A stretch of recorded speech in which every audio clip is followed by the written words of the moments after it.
Mm, Bitcoin. Look, this crypto bill that is trying to get passed, it's meeting resistances. They built it all up and then they're pulling it back, but they're reviving it. And it does have a lot of investors somewhat a little bit on the sidelines as to whether now is the time to start getting involved in Bitcoin with a potential for a claim to the upside. Tonight's video, I'm just going to give you a breakdown on what's been going on in the marketplace, what news is hitting the wire, so that you can work out whether or not now is a good time to try and take on some risk. So if you are new, welcome to Traders Reality. My name is Tino. Let's have a conversation, man. So there was whipsaw price action earlier on today with the NASDAQ on grounds that the New York Times come out saying that Trump wanted to fire Powell. I mean, Trump even called him a knucklehead. So we know Trump's opinion of Powell is not exactly high, but the marketplace had reacted with a nice drop to the downside. Quickly going over and having a look at that. Go to the NASDAQ, you can see that in the actual open, just shortly after the open, this was the reaction candle right there where the news had come out. But speculations come in and saying that it was just purely a concept, okay? And Trump wasn't actually planning on doing so. Even though he wants to get these rates cut, technically, he can't sack Powell. He can't get rid of him just like that. He would have to prove negligence that Powell is doing something really bad. Now, the day hasn't been too bad, to be honest with you, ladies and gentlemen. We had some good news earlier on regarding the banks. So Goldman Sachs smashed out their estimates and, of course, Morgan Stanley. So that's good news for the banks themselves. But this is where it gets more interesting. Check this out. Tomorrow is a very important day for the AI marketplace. Why? TSM, they're going to be declaring their earnings in and at the open. So why is TSM such an important company? Well, let's just go and have a look at their share price just to understand exactly where we are with everything.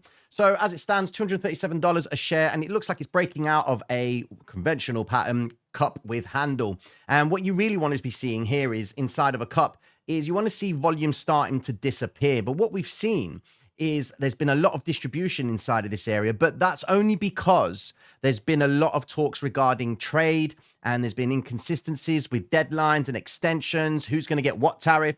So that's probably where you're seeing quite a bit of distribution coming into play on this stock. However, it is starting to climb back up only because the market is seeing optimism when it comes to trade deals, extensions, and what have you. But when we look at the bigger picture of TSM, you can see that it is doing very well on the weekly chart. And volume is not present just yet, but we are expecting them to have a relatively decent earnings per share result. Now, going into its actual statistics, you can see that their earnings and sales are accelerated. This is good news. So from the quarter December 31st, 2024, it was 47% on earnings and 30% on sales. And then March quarter 25, it was 54% on earnings and 36% on sales. So fundamentally, what we're going to be finding out from TSM is it like ASML when they trimmed their growth prospects on the idea that the marketplace might actually start to suffer with regards to trade tariffs and what have you? Is TSM going to say the same thing? If it does, coming from a big major heavyweight in the actual semiconductor business, then investors are going to start thinking or reevaluating their positions when it comes to purchasing AI stocks. Speaking of which, going into Nvidia, you can see that Nvidia is still doing relatively well at its all-time highs, holding out that $171.09 per share. It's doing wonderful, and it's just showing you that investors are going into AI and there's nothing stopping it. And if you notice, everywhere you go on any social media platform, you have got advancements in AI happening so often that it only makes investors feel compelled to stay in Nvidia. And you can see that their share price is just taking on ground and it's not stopping. Now, that's probably why the NASDAQ itself is starting to sustain itself with a nice little recovery to the upside. It's trading very close to its all-time highs, but the day's data itself gave us some optimism regarding the core price. So, sorry, the PPI. Now, this is the change of cost of goods and services, and it came in lower. So that's good news. That grants the idea of cutting the rates. Well, let's just go and have a look at that. In September, they're expecting the rates now. It's changed. Earlier on this morning, this was at around the 51 mark, the 59 mark, and this was around the 34% mark.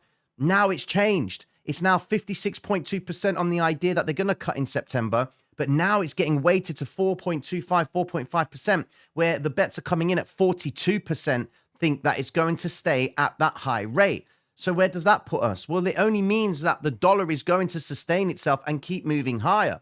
Going into the dollar itself, go and have a look at that. Dollar hasn't done too well today, but it saw whipsaw price action just off the back of that news with regards to Powell. Going over into the euro, you can see that euro did relatively well. It made the move up and come straight back down. And this is the marketplace we're in. Now, we projected this nice move to the downside on the euro. We did relatively well with that in the sense where we wanted to see euro take a move to the downside, break towards the daily open and try and sweep lower. We didn't quite get the target because they actually reversed from that low right there at the 1.15624. Equally, we wanted to see the same thing happen with gold. We wanted to see gold break down. We had a couple of targets for the daily open, but we wanted to see gold go down to 3,310. And in the end, what we ended up getting was gold making a sharp reversal from those lows. So you can see there, they came down, they broke down, hit the daily target of the daily open. Then they came down just a little bit more to sweep the liquidity in the previous day's low. And then they instantly reversed because sacking of Powell meant that someone was going to replace him, which means that interest rates are going to get cut. And Trump has obviously come out saying that he's going to try and cut by 300 basis points. That is absolutely wild. And everybody knows that when interest rates get cut, the yield on the dollar is no longer deemed as lucrative. So they go elsewhere. And that's where gold made a sharp move to the upside. But of course, speculation, it didn't come through. And that's why gold has ended up giving back some of its gains. A little bit of an update on the tariff story. Trump says that he's going to stick it to, well, not stick it, but he's going to stick to a 25% tariff on Japan. And I've said this before.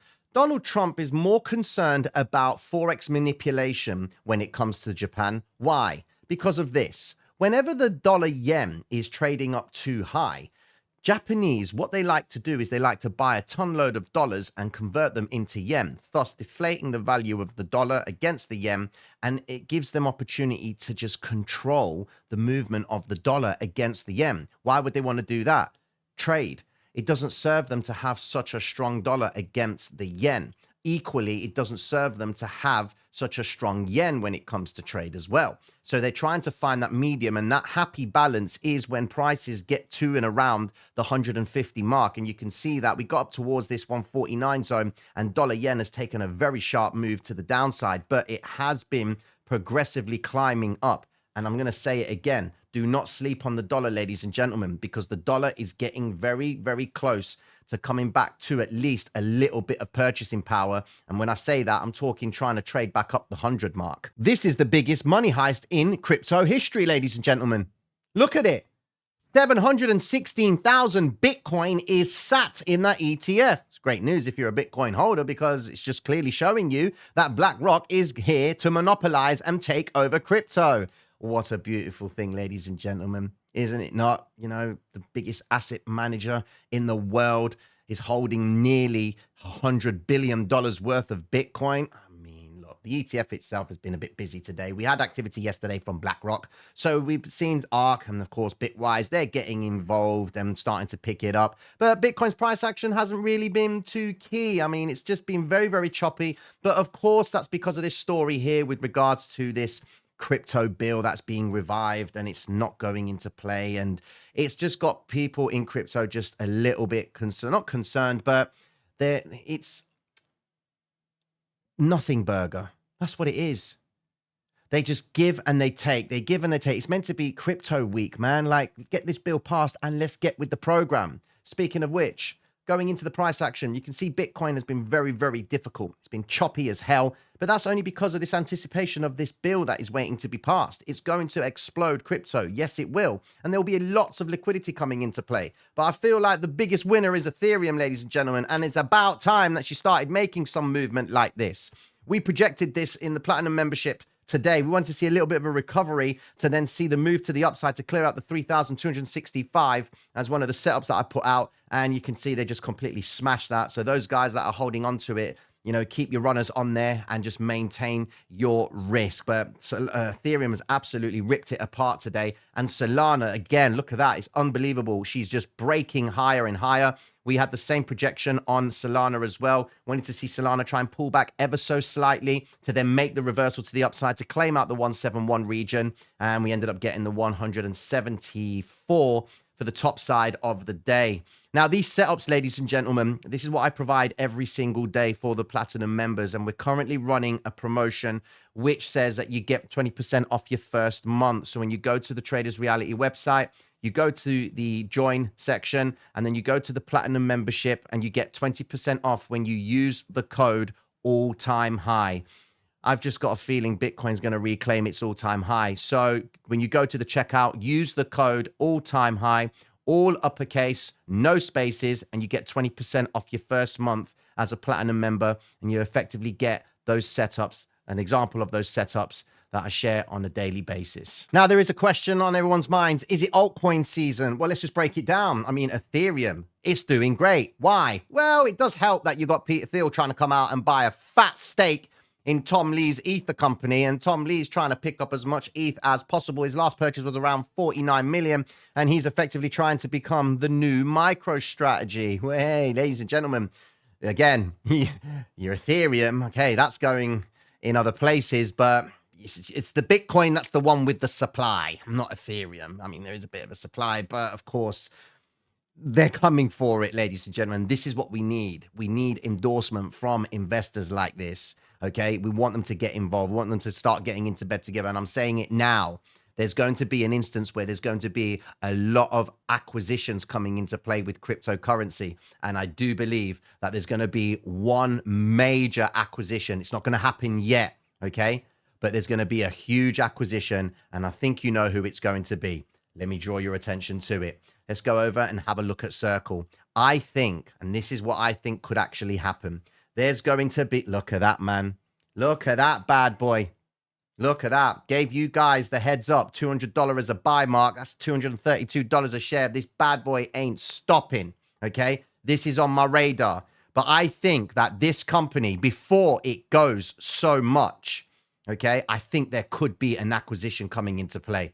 All right, because you're effectively going to pass a bill that requires stable coins. And this company right here is a big purchaser or creator of stable coins. The only other company that I think could be in a position to start playing ball and maybe offer is Coinbase. Why? Because Coinbase is a competitor in principle, but in terms of the stock market, where is all the liquidity going to go? If this genius bill gets passed and everything's all happy days, everyone's going over to Circle. Circle's going to keep on pumping. There's going to be a stock split coming into play, because if Nvidia had a stock split when it went to $1,400 a share, now it's trading at $171 a share at a 10-to-1 stock split. What do you think's going to happen to this when a lot of people start buying it? It's going to end up going to a price that is very difficult for the average consumer in the stock market or retailer to start taking advantage of, so they will encourage a stock split. I think that's something that's going to happen in the near future, ladies and gentlemen, because this stock is going to explode. I've got a projection that this is going to be surpassing at least $380 a share in the near future, but I'd say probably by Christmas time. But we're talking big things with Circle. Even this, look at that. Talos to buy coin metrics amid surge in crypto merger and acquisition activity. There is one other company that I haven't mentioned that could be a possible candidate to try and get involved in a acquisition. Won't happen yet, but I begrudge bloody talking about it. You know exactly who I'm talking about. This nut job. I've included it back in the list, ladies and gentlemen. It's a milestone event for us. We haven't moved 3-4 cents. We've actually moved 4.7%, man. We've nearly moved. Look at that, from what was it? $2.32, whatever it was last week. And then now it's just, look at it. It's just being wonderful. Unbelievable asset, ladies and gentlemen. Buy XRP. Yes, buy it. It's going to go. It's going to go to $5. No, it's going to go to $3.20 and come crashing back down to its normalized price action. I just hope this thing sustains itself, because there is a lot of activity and discussion surrounding XRP. You're seeing vans with the logo of XRP. There's so much news surrounding this asset class, and it still hasn't taken its all-time high yet. I mean, you think with this, look at it. Ripple set to acquire Swift for $12.89 billion. Who is Swift? Who is it?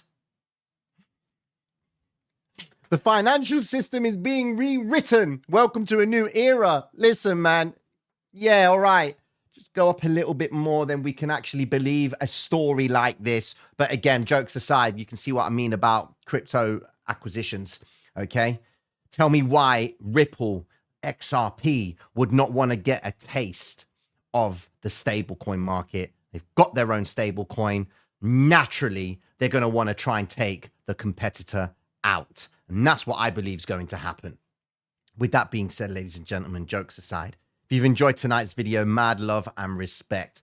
Now, listen, tomorrow we only have the core retail sales coming into play, which will be a market mover because it's going to tell us if the economy is going to be sustaining itself with these high levels of interest rates. Remember, investors are now paring back the idea that interest rates are going to get cut in the near future. And the bets are now staying relatively above the 42% mark, suggesting that we're going to stay at 4.25, 4.5% as we go into the September meeting of the FOMC. I just hope Powell is still there. I hope he doesn't go. I really do. I want another year of Powell. That will keep me happy. With that being said, ladies and gentlemen, before I go, remember the discount code all-time high. If you want to become a platinum member, it's in the description of this video, and I'll be tuning into you all tomorrow. Take care of yourselves, gang. Peace.